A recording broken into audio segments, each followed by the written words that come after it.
चलिए आगे के प्रश्नों को देखते हैं। 90 नंबर क्वेश्चन तक हो गया। 91 नंबर जो प्रश्न है, निम्नलिखित में से किसका प्रयोग अंतर वैयक्तिक संबंध व्यक्त करने में नहीं किया जाता है? क्या है इसमें? लोक कौशल, मृदु कौशल, जीवन कौशल, संगठनात्मक कौशल। जीवन कौशल देख के ही लग रहा है कि अंतर वैयक्तिक संबंध में इसका कोई मतलब नहीं है। पब्लिक स्किल्स, सॉफ्ट स्किल्स और ऑर्गेनाइजेशनल जो स्किल्स हैं, संगठनात्मक जो कौशल है, उनका उपयोग होता है किसमें? अंतर वैयक्तिक संबंध में। तो इसका सही उत्तर सी हो जाएगा, क्योंकि यही पूछ रहा था कि इसका प्रयोग नहीं किया जाता। अगला जो प्रश्न है, निम्नलिखित में से कौन द्वंद्व समाधान की अस्वस्थ अनुक्रिया है? Which of the following is an unhealthy response to a duality solutions? द्वंद्व समाधान की अस्वस्थ अनुक्रिया, स्वस्थ नहीं, अनहेल्दी कह रहा है, अस्वस्थ अनुक्रिया। महत्वपूर्ण मामलों की पहचान करना और अनुक्रिया करना, समझौता पाने की अक्षमता, भूलने या विस्मृत करने और क्षमा करने की तत्परता, यह विश्वास कि दोनों पक्षों के हितों की रक्षा की जा सकती है। कभी कभी आपको समझौता भी करना पड़ता है द्वंद्व समाधान के लिए। ऐसा नहीं कि हमेशा आप जीतेंगे ही और आपका ही पक्ष भारी रहेगा। जीत हार कई बार समझौते पे भी निर्भर करती है। बी ऑप्शन इसका बिल्कुल करेक्ट हो जाएगा, क्योंकि अक्षमता दी हुई है, inability to get a agreement. ठीक है, तो समझौता, ये समझौता इस यहाँ पे दो तरीके का माना जा सकता है। एक तो संबंधों में कई बार या किसी मुद्दे पे आपको समझौता करना पड़ता है। दूसरा एग्रीमेंट आप देखेंगे तो ये भी आप थोड़ा सा पा सकते हैं कि वैसा समझौता नहीं, रिश्तों वाला नहीं, वैसे भी समझौते होते रहते हैं किसी मुद्दे पर, है ना। मान लीजिए कि कोई इकोनॉमिक इशू है, उस पर समझौता है। निम्नलिखित में से कौन उस कौशल को स्पष्ट करता है जो अंतःक्रिया एवं संप्रेषण को सुगम बनाता है? प्रबंधकीय, सामाजिक, संबंध परक और प्रत्यायक, कौन सा? तो अंतःक्रिया और संप्रेषण को सुगम बनाने वाला जो कौशल होगा वो सोशल स्किल होगी, सामाजिक कौशल होगा। बी ऑप्शन इसका करेक्ट हो जाएगा, बी इसका, क्योंकि सबसे ज्यादा इंपॉर्टेंट इसमें सामाजिक कौशल ही है जो आपके अंतःक्रिया और संप्रेषण को आसान बनाता है। जैसे मान लीजिए आप किसी गांव के व्यक्ति से बात आप कर रहे हैं जो अपेक्षाकृत आपसे कम पढ़े लिखे हैं। अब आप अंग्रेजी बुकें पढ़े हैं, कई बार लोग होते हैं नहीं, वो आपने देखा होगा जब बम्बई उम्बई से लोग कमा के आते हैं तो मेरे को, तेरे को और हाफ मर्डर और ये सब बोला करते हैं। तो उसमें आप देखेंगे तो खैर वो तो एक मजाक की बात हुई, लेकिन जैसे आप अंग्रेजी बोल रहे हैं और गांव वाला व्यक्ति इसको नहीं समझ पा रहा है, जरा से इसका उल्टा कीजिए। कई चीजें वो अगर अपने लैंग्वेज का उपयोग करके आपको समझाने की कोशिश करेगा, जो गांव के रहने वाले व्यक्ति हैं वो करेंगे, तो आप भी नहीं समझ पाओगे।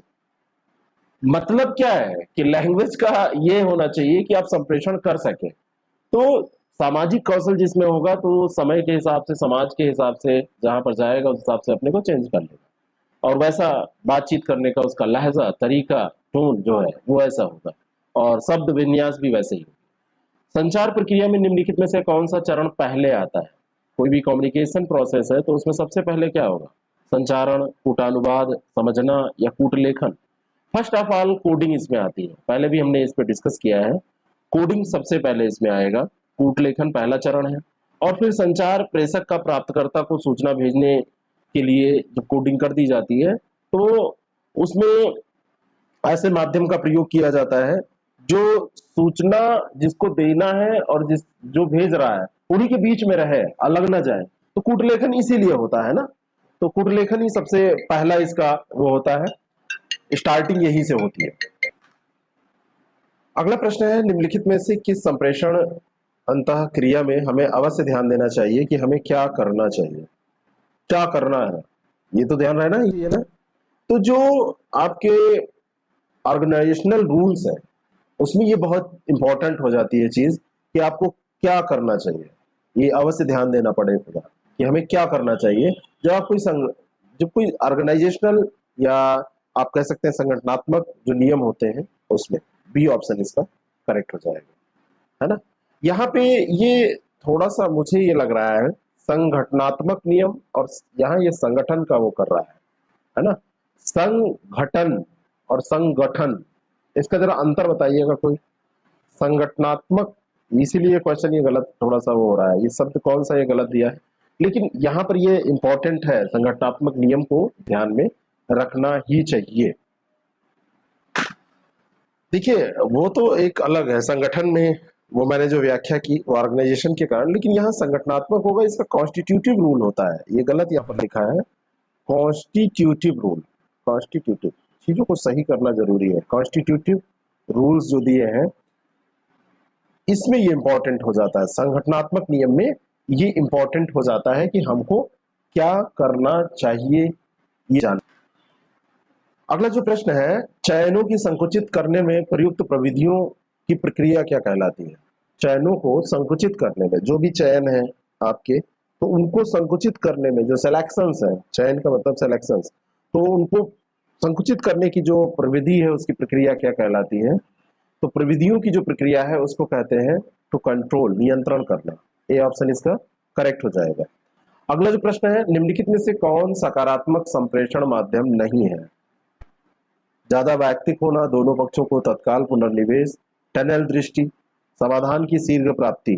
तो इसमें ज्यादा वैयक्तिक होना कहीं भी ठीक नहीं होता। ए ऑप्शन इसका more personal, to be more personal, तो बी मोर पर्सनल ये सही नहीं होगा। आप सकारात्मक की संप्रेषण माध्यम नहीं माना जाता है। एक सुपरिभाषित समस्या में अधोलिखित विशेषताएं होती हैं, क्या होती है? सबसे पहले तो उसकी प्रारंभिक अवस्था होगी, फिर लक्ष्य अवस्था होगी, फिर संकारक और फिर नियंत्रण। बी ऑप्शन इसका ये करेक्ट हो जाएगा। प्रारंभिक अवस्था, लक्ष्य अवस्था, संकारक और नियंत्रण, तो बी ऑप्शन इसका करेक्ट है। समस्या समाधान के त्रिप्रक्रम आगम के अनुसार निम्न में से कौन अंतर्दृष्टि का एक प्रकार नहीं है? अंतर्दृष्टि का कौन सा एक प्रकार नहीं है? समस्या समाधान के जो त्रिप्रक्रम आगम है उनमें चयनात्मक जो भंडारण है ये प्रकार उसका नहीं होता है। कूट संकेतन चयनात्मक ये होता है, तुलना होती है, चयनात्मक संयुक्ति होती है, लेकिन इसमें ये चयनात्मक भंडारण नहीं होता है। सी ऑप्शन इसका करेक्ट है। इस कथन पर विचार कीजिए, विभिन्न विभागों के महत्वपूर्ण विवादों को निपटाने में न्यायालयों को बहुत समय लगता है। निम्नलिखित में से कौन क्रियाविधि सर्वाधिक उचित है? न्यायालयों को त्वरित निर्णय देने के लिए विशेष उपाय करने चाहिए, सही है, करने चाहिए, समाधान में ज्यादा समय लग रहा है, और इसके लिए अधिकारियों को विशेष अधिकार भी, विभागों को, जो विभागों के विवाद है उनको निपटाने के लिए अधिकारियों को विशेष अधिकार देने चाहिए। अगर ऐसे अधिकार मिल जाएंगे, राइट्स मिल जाएंगे, तो उससे थोड़ा सा जल्दी या नीचे ही स्टेप पे फैसले ले लिए जाएंगे, ज्यादा पेंडिंग केसेस नहीं रहेंगे। तो सी ऑप्शन दोनों यहाँ पर सही है। ठीक है। तर्कना के स्थापित नियमों के विपरीत निर्णयन प्रक्रिया में निहित है क्या? निर्णयन प्रक्रिया, तर्कना में तो स्थापित जो नियम है उसके विपरीत अगर निर्णयन में देखेंगे तो अनिश्चितता होती है। बी ऑप्शन इसका करेक्ट हो जाएगा। तर्कना के स्थापित नियमों के विपरीत निर्णयन प्रक्रिया में अनिश्चितता निहित होती है।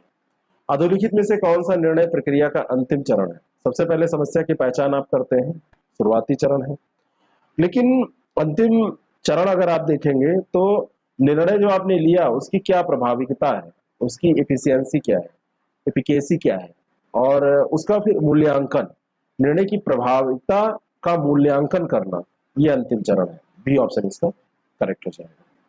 अगला जो प्रश्न है, सहज ज्ञान निर्णय का प्रयोग संगठनों में नहीं होता, संचित निर्णय पर आधारित एक चेतन प्रक्रिया है, अनुभव, भावनाओं और संचित फैसलों पर आधारित निर्णय है।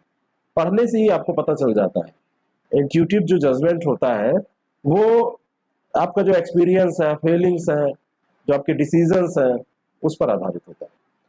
तथ्य सामग्री और निष्कर्ष के बीच मानसिक संयोजन क्या कहलाता है? तथ्य सामग्री और निष्कर्ष के बीच में जो मानसिक संयोजन है इसी को हम कहते हैं मेक ए गैस, अनुमान लगाना। बी ऑप्शन इसका करेक्ट हो जाएगा। तथ्य सामग्री और निष्कर्ष के बीच में, भाई आपको फैक्ट्स दिए गए और उसके बाद में आपने उस पर कुछ और एक निष्कर्ष है, तो उसमें फिर अनुमान आप लगाएंगे ना, बीच में आपका अनुमान होगा, उसी के आधार पर, फैक्ट्स के आधार पर अनुमान लगाएंगे ना। साइमन द्वारा प्रस्तावित निर्णय लेने की प्रक्रियाओं में से निम्नलिखित में से विषम प्रक्रिया बताइए। बुद्धिपूर्ण क्रिया, अविकल्प क्रिया, चयन क्रिया, ये सही है। तादात्मीकरण क्रिया, ये विषम प्रक्रिया है। डी ऑप्शन इसका करेक्ट हो जाएगा। किसी प्रबंधक का महत्वपूर्ण कार्य इन्होंने बताया था कि निर्णय लेना है, होता भी यही है। पीटर ड्रकर का इस संबंध में विचार था कि प्रबंधक जो कुछ भी करता है निर्णयों के द्वारा ही करता है। प्रशासक जो होते हैं वो दिन प्रतिदिन अनेक कार्य से रूबरू होते रहते हैं और उसके लिए उनके पास बहुत सारे विकल्प होते हैं और उनमें से जो सर्वोत्तम विकल्प है, जो सर्वोत्तम है, सर्वोत्तम विकल्प का चुनाव जो होता है वही तो निर्णय कहलाता है कि जो आपके पास, जो 4 विकल्प आपके पास है, इनमें सर्वोत्तम जो विकल्प आपने चुना तो क्वेश्चन सही हो जाएगा, सही निर्णय है आपका। वही बात। तो यहाँ पर ये ध्यान रखिएगा कि साइमन ने जो कहा था तो उसमें ये तादात्म्यकरण प्रक्रिया नहीं थी। निम्नलिखित में से कौन सा किसी कार्यस्थल में संप्रेषण की एक बाधा नहीं है? शोर है, पूर्वाग्रह भी है, पहले भी बात कर चुके हैं, सक्रिय श्रवण नहीं है, अनुपयुक्त माध्यम है, तो सी ऑप्शन इसका करेक्ट हो जाएगा। अगला जो प्रश्न है, किसी संगठन में वह संप्रेषण जो अधीनस्थों को लक्ष्य को निर्दिष्ट करने के लिए प्रयुक्त किया जाता है उसे क्या कहते हैं? अधीनस्थ है यानी कि ऊपर से नीचे आएगा तो अधोगामी हो जाएगा, डाउनवर्ड कम्युनिकेशन। सामान्य सा प्रश्न है। संप्रेषण के प्रक्रम में अंतिम चरण कौन सा है? संकेतन, संदेश, विसंकेतन, प्रतिपुष्टि। सबसे अंत में क्या होता है? सबसे अंत में आपको लेना होता है फीडबैक। डी ऑप्शन इसका करेक्ट है। होता नहीं है कि आप फीडबैक दीजिए, पूरी प्रक्रिया आपने कोई कस्टमर केयर पे कॉल किया या आपने कुछ सब कुछ को पूरा कर लिया, उसके बाद में रहता है आपका फीडबैक क्या है। तो कस्टमर केयर वाला फीडबैक तो आजकल जो फोन अगर कहीं कर लीजिए तो पता चलता है कि वो यही मन करता है कि इस कंपनी का सिम निकाल के तुरंत तोड़ के फेंक दे, लेकिन दिक्कत है कि सब ऐसे ही हो गए। निम्नलिखित में से कौन सा एक संप्रेषण का रूप नहीं है? साक्षात्कार, मनोरंजक उपन्यास पढ़ना, संवाद, सामाजिक अंतःक्रिया। साक्षात्कार है दो तरफा, साक्षात्कार में 2 लोग होते हैं ना, एक तरफ आप बैठेंगे दूसरी तरफ बोर्ड बैठेगा, साक्षात्कार लेगा, या आप ले रहे हैं तो आगे कई लोगों का भी एक साथ ले सकते हैं, ग्रुप डिस्कशन टाइप भी कुछ हो सकता है। मनोरंजक उपन्यास आप अकेले पढ़ते हैं, इसमें कोई संप्रेषण वैसे नहीं होता है, बी ऑप्शन इसका उत्तर हो जाएगा। संवाद और सामाजिक अंतःक्रिया ये सब संप्रेषण के उदाहरण है, लेकिन मनोरंजक उपन्यास पढ़ना नहीं। हाव भाव द्वारा संप्रेषण संबंधित है काइनेसिक्स से, प्रॉक्सिमिक्स से, पैरालैंग्वेज से, अशाब्दिक व्यवहार से। हाव भाव द्वारा करेंगे तो सीधा से इसमें आप आ जाइए अशाब्दिक व्यवहार पे, और आपको कुछ देखने की जरूरत नहीं, कितना भी कठिन दिया हो इसका अर्थ नहीं जानना है, आपको जानने की कोई जरूरत ही नहीं है। अशाब्दिक व्यवहार है, हाव भाव से इशारे, इशारे में बहुत सारी बातें हो जाती हैं, होती है कि नहीं, वही बात। अधोलिखित में से कौन सा विकल्प शाब्दिक संवाद को इंगित करता है? प्रोफेसर शर्मा ने अपना व्याख्यान कक्षा में दिया, शाब्दिक संवाद है तो व्याख्यान देंगे तो शब्दों में व्यक्त करेंगे, यही सही है। मोबाइल से दिया, गलत है, यांत्रिक हो जाएगा। बच्चा रो रहा था माँ का ध्यान अपनी ओर करने के लिए, तो अब यहाँ कुछ ना कुछ इमोशंस है, कुछ बात वैसे शब्द नहीं बोल रहा है, आवाज केवल आ रही है और उन आवाजों से, रोने की आवाज से समझ रही माँ। दीपक ने छुट्टी के लिए आवेदन पत्र लिखा, तो यहाँ पे ये तो शाब्दिक नहीं है, ये तो लिखित हो गया, तो ए ऑप्शन इसका करेक्ट है। एलिमिनेशन मेथड यहाँ पे बहुत काम करेगा। निम्नलिखित में से कौन सा क्षैतिज संप्रेषण का एक प्रकार है? तो क्षैतिज संप्रेषण जो हो जाएगा वो पार्श्विक संप्रेषण हो जाएगा, ए ऑप्शन इसका करेक्ट है। अधोगामी संप्रेषण, ऊर्ध्व संप्रेषण, तटस्थ ये क्षैतिज नहीं होंगे, ये ऊर्ध्वाधर होंगे, बाकी ये पार्श्विक संप्रेषण क्षैतिज हो जाएगा। प्रतिक्रिया देने से आप क्या समझते हैं? प्रतिक्रिया का मतलब क्या होता है? जैसे कोई भी चीज आपको मिली, एक संदेश है, उसके प्रति आपकी क्या समझ विकसित हुई, अपनी समझ की आप पुष्टि देते हैं कि हाँ हमारा फीडबैक सकारात्मक है, नकारात्मक है, जो भी, तो उस अपनी समझ को बताते हैं। अगला जो प्रश्न है, सुनने को सर्वाधिक अच्छी तरीके से परिभाषित किया जा सकता है। जैसे कोई चीज आपको सुनाई गई, आप सुनते हैं, तो सुनने का सबसे अच्छा परिभाषा सुनने की क्या होगी? जो हम सुनते हैं उसका अर्थ भी हम निकाल पाए, है ना। तो अर्थ निकालने में जो प्रयुक्त प्रक्रिया होती है, जो हम सुनते हैं उसका अर्थ निकाल पाने में प्रयुक्त जो प्रक्रिया है, उसके रूप में इसको हम परिभाषित कर सकते हैं। किस उद्देश्य हेतु वृत्ताकार संचार सर्वाधिक उपयुक्त है? उद्देश्य कौन सा है, किस उद्देश्य हेतु ये है? तो अगर आपका वृत्ताकार संचार कहने का मतलब आप सूचनाओं का सक्षम अंतरण करना चाहते हैं, इफिशिएंट ट्रांसफर ऑफ इंफॉर्मेशन, तो वृत्ताकार जो संचार होगा, है ना, इसको हटा दीजिए, उसमें इससे कोई मतलब नहीं है। वृत्ताकार संचार, वृत्ताकार संचार का इमेज अगर बनाए तो कैसा? इमेज में से प्रश्न पूछे नहीं जाते हैं, तो सूचनाओं के सक्षम अंतरण, ज्यादा मत छोड़िए इसको, डी ऑप्शन। मेरे दिमाग में जो था वो मैं बताना चाहता था, लेकिन आपके पास समय ज्यादा नहीं है, एग्जाम नजदीक है, रिवीजन खूब ज्यादा। इसका सिसाइड पास करने का सीधा फार्मूला है, पिछले 2-3 सालों के प्रश्न पत्र आप उठाइए, हिंदी, अंग्रेजी, मैथ, रीजनिंग में जो आप कर पाए, और इन प्रश्नों को देख लीजिए, आपके 40-45 प्रश्न हो जाए। लापरवाही करेंगे, बॉर्डर पे आ जाएंगे, पहले पेपर का स्कोर आपका बेकार हो जाएगा, कोई मतलब नहीं रह जाएगा, पहला ही पेपर पढ़ते रह जाते हैं। फर्स्ट पेपर कहने का मतलब जीएस। निम्नलिखित में से कौन सा कक्षागत संप्रेषण में सम्मिलित नहीं है? अप्रत्यक्ष संप्रेषण, अनौपचारिक संप्रेषण, मौन संप्रेषण और औपचारिक संप्रेषण। यहां पर अनौपचारिक संप्रेषण कक्षागत संप्रेषण में सम्मिलित नहीं होता, बी ऑप्शन। यहाँ पे अप्रत्यक्ष तो होता है, मौन भी होता है, औपचारिक होता है, अनौपचारिक नहीं होता। कक्षागत संप्रेषण होता है क्लासरूम में जो कॉम्युनिकेशन है ना, अनौपचारिक संप्रेषण कक्षागत संप्रेषण में नहीं मिलेगा। दो लोग बच्चे हैं, टीचर्स हैं, या बच्चे बच्चे आपस में हैं, जैसे भी आप देख लें, तो अनौपचारिक व्यवस्था के अनुसार इसमें कोई प्रवाह सूचनाओं का आपको मिलता नजर नहीं आएगा। निर्णय लेने की कौन सी पद्धति सर्वाधिक उपयोगी है? निष्क्रिय, आक्रामक, दृढ़तापरक। निष्क्रिय आक्रामक हटाइए, निष्क्रिय आक्रामक ये सब एक्सट्रीमली सॉरी। तो निष्क्रिय नहीं होगा, आक्रामक नहीं होगा, ये भी दोनों नहीं, दृढ़तापरक, रेस्टोरेटिव जो होगा, सी ऑप्शन इसका करेक्ट है। और अगला प्रश्न है, क्या हुआ है, अच्छा इधर चला आया, कोई बात नहीं। ये प्रश्न, उच्च अनुरूपता समूह में लिए गए अतार्किक निर्णय क्या कहलाते हैं? उच्च अनुरूपता समूह में लिए गए अतार्किक निर्णय क्या कहलाते हैं? तो इसको औपचारिकता कहते हैं। उच्च अनुरूपता समूह में जो अतार्किक निर्णय लिए जाते हैं तो उसको बस कह देते हैं औपचारिकता। सृजनात्मकता नहीं कहेंगे, समूह सोच भी नहीं कहेंगे, क्योंकि उच्च अनुरूपता समूह में ले लिया गया अतार्किक निर्णय है। समूह की सोच ऐसे अतार्किक कैसे हो जाए? मनोवैज्ञानिक सतर्कता भी नहीं कहेंगे। निकालिए आंसर, जानने की कोई जरूरत नहीं, मैं आपको विधि बता रहा हूं, आपको जानने की कोई जरूरत नहीं, बस आप देखते चले कैसे आंसर निकलते हैं। किसी संगठन में अधिकारी तथा अधीनस्थों के मध्य नियमित अंतःक्रिया का सबसे बड़ा लाभ क्या होता है? जैसे बार हर समय आप हो सकता है बात ना कर पाए, लेकिन नियमित कुछ अधिकारी और अधीनस्थ के बीच में कुछ ना कुछ बातचीत होती रहती है, अंतःक्रिया होती रहती है, संप्रेषण होता रहता है, तो इसका लाभ ये मिलता है कि प्रभावी निर्णय निर्माण जो होता है वो आसान हो जाता है। सी ऑप्शन इसका करेक्ट है। निम्नलिखित में से कौन सी विशेषता सामाजिक रूप से वंचित व्यक्तियों के लिए उचित निर्णय लेने के लिए सर्वाधिक महत्वपूर्ण है? अब सामाजिक रूप से कोई वंचित व्यक्ति और उसके लिए आपको निर्णय लेना है, तो इसमें सबसे ज्यादा इंपॉर्टेंट क्या होगा? इस आंसर में थोड़ा सा कंफ्यूजन लगता है। एक तो परानुभूति है, वंचित व्यक्तियों के प्रति आपकी परानुभूति, यानी कि उनकी समस्याओं को आप समझ सकें। दूसरा आपको एक यहां पर मिलेगा बहिर्मुखता, ये भी बहिर्मुखता भी जरूरी है। मेरे हिसाब से तो इसके दोनों आंसर हो सकते हैं, बाकी कुछ जगह पे इसकी बहिर्मुखता आंसर मिलते हैं, कहीं पे परानुभूति। ठीक है, ये क्वेश्चन हुबहू ऐसे पूछा गया है, इसलिए मैं यहाँ पर आपको डिस्कस कर रहा हूँ। परानुभूति का मतलब होता है दूसरों की समस्याओं, परानुभूति दूसरों की समस्याओं को समझना, तो ऐसे अनुभूति कर लेना।